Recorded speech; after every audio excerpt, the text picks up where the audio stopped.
So the Supreme Court just denied review and emergency relief in a case attempting to stop the Illinois rifle and magazine ban. This, of course, is not great for gun owners in the state, so we need to talk about what just happened. But real quick before we jump into this video, if you think it's time for the Supreme Court to once again step up and affirm and protect the right to keep and bear arms, go ahead and hit that like button and subscribe. Also, I want to thank one of the new sponsors of this channel, which is 1st Phorm. A lot of you guys have been leaving comments in the past asking if I'm losing weight, commenting that it looks like I've been losing weight, and yes, I have. It's something that I was kind of just doing, silently in the background over this last year. I've lost around like 54 pounds, and really that was just to hold myself accountable and get healthier in general. One of the companies I was using during that whole process was 1st Phorm. I was using a lot of their protein shakes and a lot of other products that they have.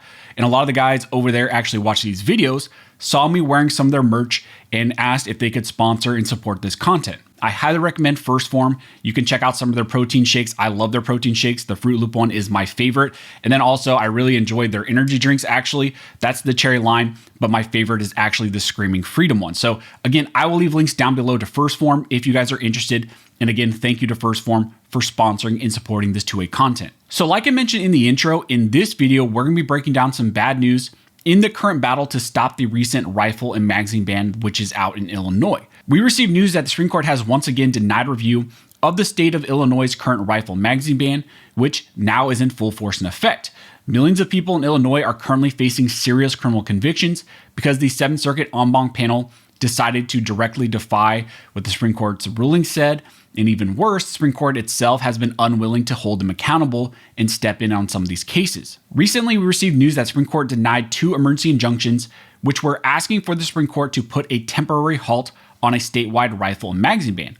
Those 2 cases were the Colkins v. Pritzker case and then also the NAGR v. Naperville case. These cases involved a challenge to the Protect Illinois Communities Act, or PICA, which places unconstitutional restrictions on rifles and magazines.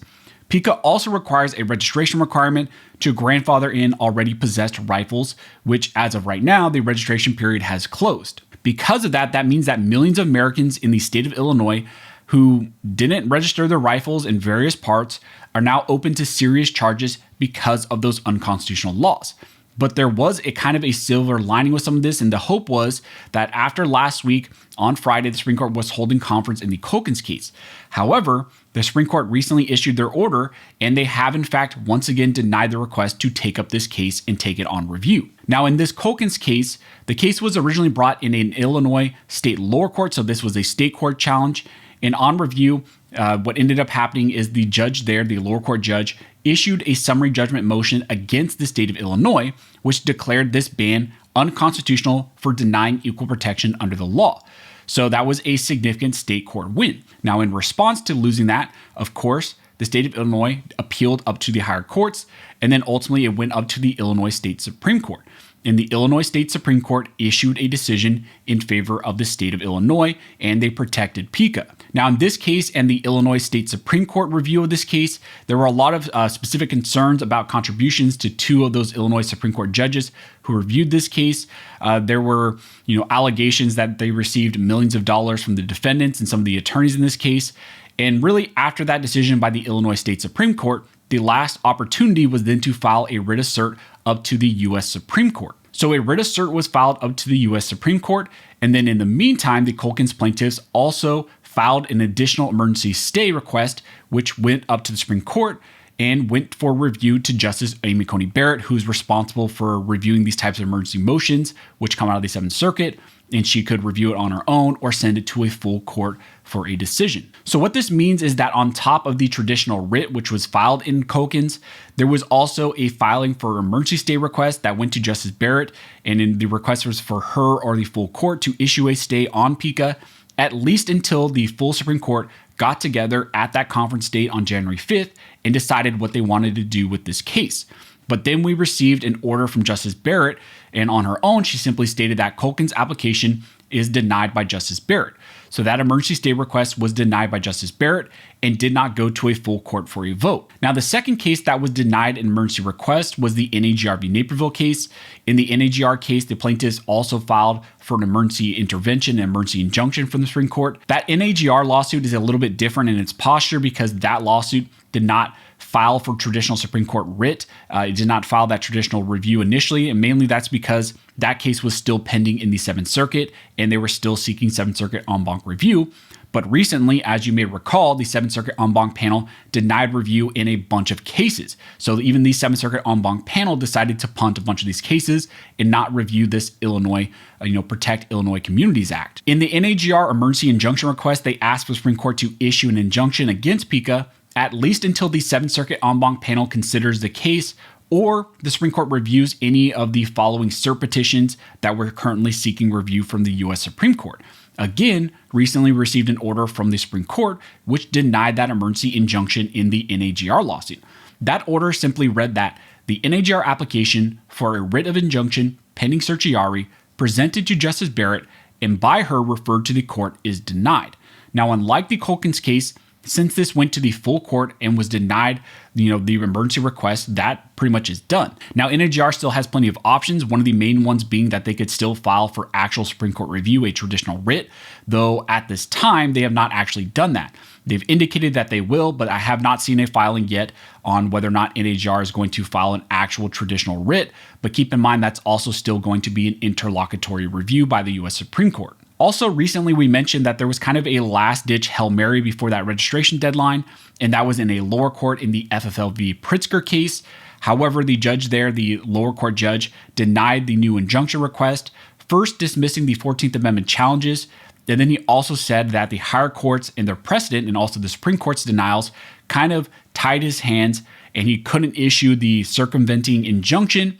However, he did say that he would expedite review of an actual merits decision. So after all of that back and forth in the lower courts, in the Seventh Circuit en banc panel, in the U.S. Supreme Court, still millions of people in Illinois are subject to serious criminal penalties because of PICA, and that registration deadline has ended. And like I mentioned, one of the last things we were keeping our eyes on was that January 5th conference in the Culkins case, which happened last Friday, and we received news that the Supreme Court has denied review in the Culkins case, so they had not granted review to Culkins.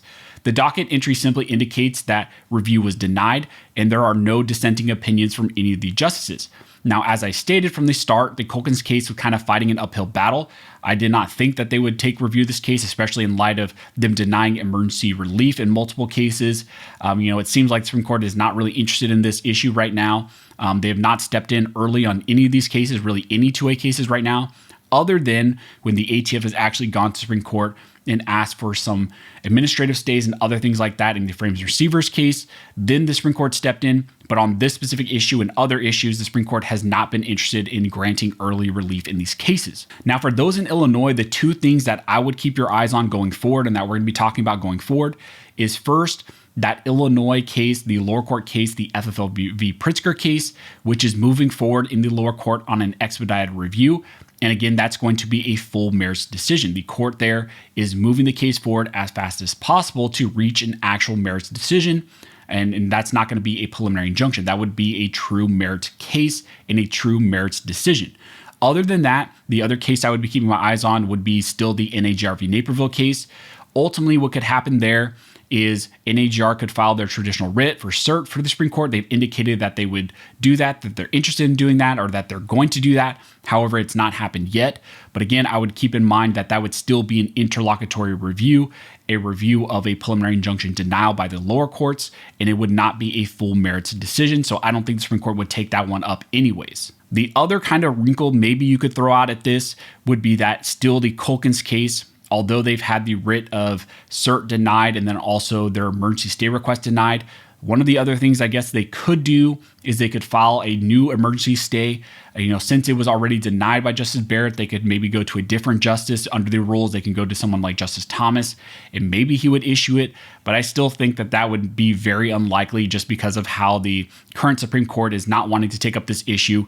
And if Justice Thomas or any of these other justices had an interest in granting emergency stays or stepping in early, I think we would have got some dissents or some sort of language to that fact, but we just haven't got that in any of these cases. Maybe it's that the Supreme Court is waiting on one specific case. It could be that they're waiting for the en banc panel in the Ninth Circuit to rule, maybe in the Duncan v. Bonta case, which deals with magazines. Maybe they're waiting for that one to get back because that case was GVR'd prior by the U.S. Supreme Court. They could be waiting for something like the Miller v. Bonta case, also in the Ninth Circuit out of California, or they could be waiting for the Bianchi v. Frosch case, which is the Maryland rifle ban. So unfortunately, that is what's going on in Illinois with the rifle and magazine ban. If anything new develops, I will let you guys know. Also, if you like this video and you would like to support the channel, one of the best ways to do that is to like, comment, and subscribe. All those things help to fuel the algorithm, and it signals to YouTube that you guys see value in these videos and in this type of 2A news. So as always, thank you all for watching. Don't forget to like and subscribe. And don't forget, this nation was built by armed scholars, and this nation will be maintained by armed scholars.